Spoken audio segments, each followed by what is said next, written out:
Coucou! Du coup, aujourd'hui, je vous présente un petit timelapse avec du coup ma voix en mode voix off et tout, en mode waouh, youtubeur et tout. Mais du coup, voilà, c'est une petite commission qu'on m'a passée à l'aquarelle, du coup, sur un format A4. Et c'est avec un petit personnage de League of Legends, donc je ne connaissais pas du tout ce personnage, mais je l'ai trouvé absolument adorable. Donc voilà, c'est la première fois que je propose ça comme vidéo YouTube, j'espère que ça vous plaira. Et puis du coup, bon visionnage!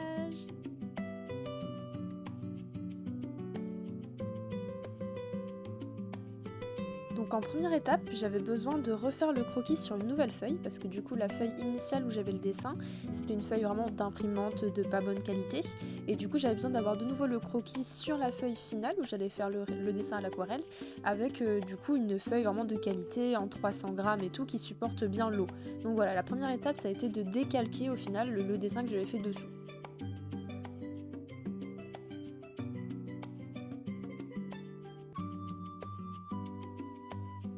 La deuxième étape, ça a été de passer à la couleur de base, c'est-à-dire que j'ai essayé d'imbiber la feuille du coup d'aquarelle avec pas mal d'eau pour que du coup je puisse mettre une couleur initiale pour donner un peu une teinte générale à toute mon illustration. Donc j'ai essayé de faire d'abord le ciel, puis ensuite les fleurs qui étaient surtout au premier plan.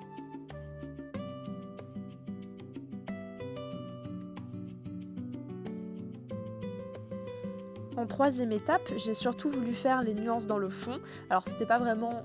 la chose qu'on ferait dans l'ordre je pense, mais j'avoue que j'aime bien rajouter des détails et tout assez vite pour me rendre compte un peu mieux de ce à quoi ça va ressembler. Parce que sinon quand on reste dans des couleurs assez abstraites, personnellement j'ai tendance à me perdre et à être un peu déprimée je pense, dans le sens que j'ai pas l'impression de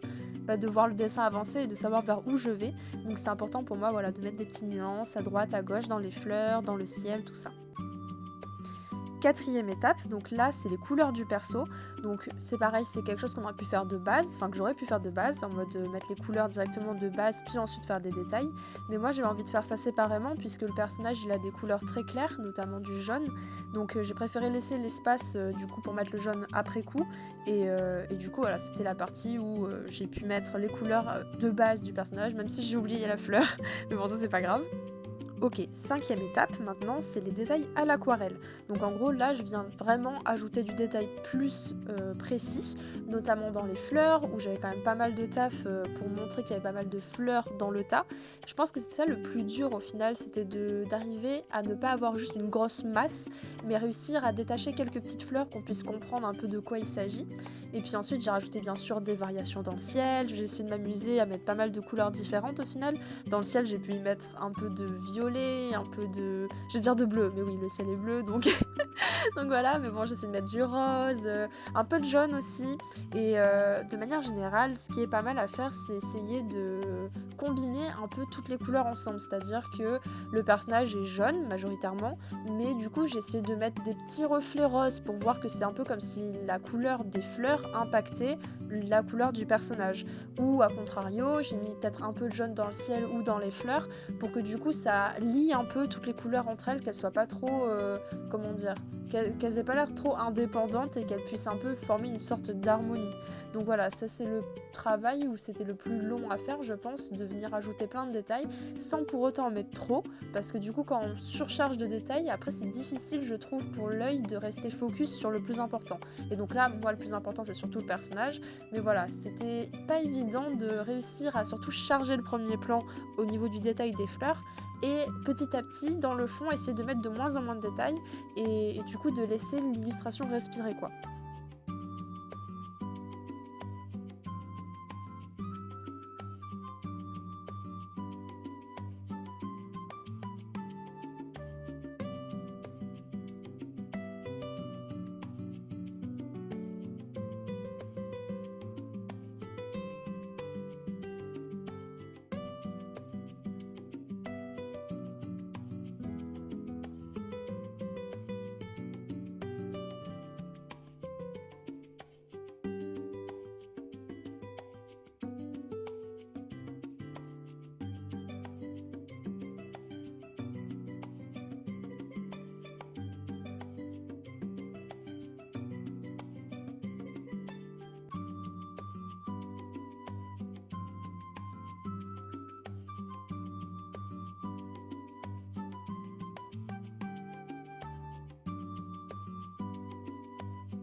6e étape, donc là c'est le crayon de couleur, je pense qu'on peut dire que c'est mon étape préférée, parce que en fait c'est le moment où tout prend vraiment forme, dans le sens que de base on voit à peu près à quoi ça ressemble avec l'aquarelle, tout ça, mais en tout cas dans mon process,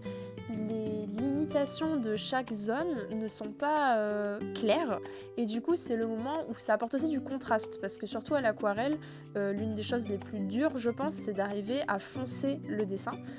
parce que du coup l'aquarelle, le fait que ce soit avec de l'eau, forcément dès que tu rajoutes un peu d'eau dans ta couleur, ça vient devenir beaucoup plus clair, et du coup pour avoir un côté très sombre c'est pas évident à choper, et donc moi c'est pas mal la difficulté que je rencontre, et c'est vrai que j'arrive à y pallier pas mal avec du coup les crayons de couleur. Et donc là voilà, c'est vraiment la partie de plaisir, même si c'est assez long, donc j'ai pas mal accéléré dans le rendu final du timelapse, mais ouais c'est vraiment le moment où les choses prennent vraiment forme, et surtout dans ce cas-là, dans cette illustration, c'était très important que le personnage y ressorte bien, parce que c'était vraiment ça le principal, et du coup ça a vraiment permis de le faire ressortir par rapport au décor. Donc même si le décor j'ai ajouté un petit peu de line, je l'ai pas autant marqué, autant épaissi et foncé que pour le personnage, et c'est ça qui fait que ça ressort bien par rapport au reste.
Et puis enfin la dernière étape, donc là c'était plus des retouches à l'aquarelle, parce que du coup après avoir mis le crayon, je me suis rendu compte qu'il y avait certains endroits où effectivement ça manquait un petit peu de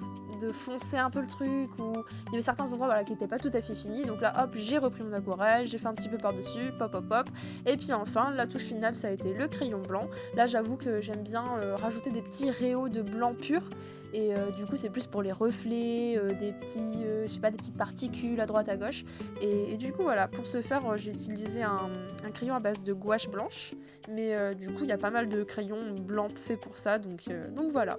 J'avoue que je suis plutôt contente de comment ça rend, parce qu'au final l'illustration au global, je sais pas combien elle m'a pris de temps exactement, parce que le croquis je l'avais fait en amont, du coup j'avais réfléchi à la composition et tout, mais même ça m'a pas pris tant de temps que ça au final. Et pour le coup la réalisation à la couleur, je m'attendais à prendre beaucoup plus de temps, parce que c'est pas quelque chose que je fais souvent, donc j'ai pas trop l'habitude, j'ai pas trop mes repères, il y a des choses que j'ai dû reprendre après coup, et surtout j'avais un sketch pour le croquis, mais j'avais pas de sketch pour la coloration en fait, parce que souvent quand un artiste va faire une illustration finie comme ça, ils font des tests de couleurs avant, et moi j'avoue que bon, c'est la partie qui me fait chier où on va dire je m'ennuie un petit peu, du coup j'aime bien passer direct à la colo et improviser et laisser parler mon âme d'artiste et du coup je m'attendais pas à prendre aussi peu de temps, parce qu'au final la vidéo globale sans accélération a duré 1h16, donc voilà, j'étais plutôt contente, je pensais pas que ça allait me prendre si peu de temps, mais voilà, super contente en tout cas de ce rendu. J'espère que la vidéo vous aura plu, parce qu'au final c'est très rare que je mette des timelapses, notamment parce que je fais très peu de traditionnel et que j'ai pas trop le réflexe d'enregistrer les illustrations que je fais au digital, mais du coup voilà, j'espère que ça vous a plu, merci encore d'avoir visionné cette vidéo, et puis à une prochaine, bisous.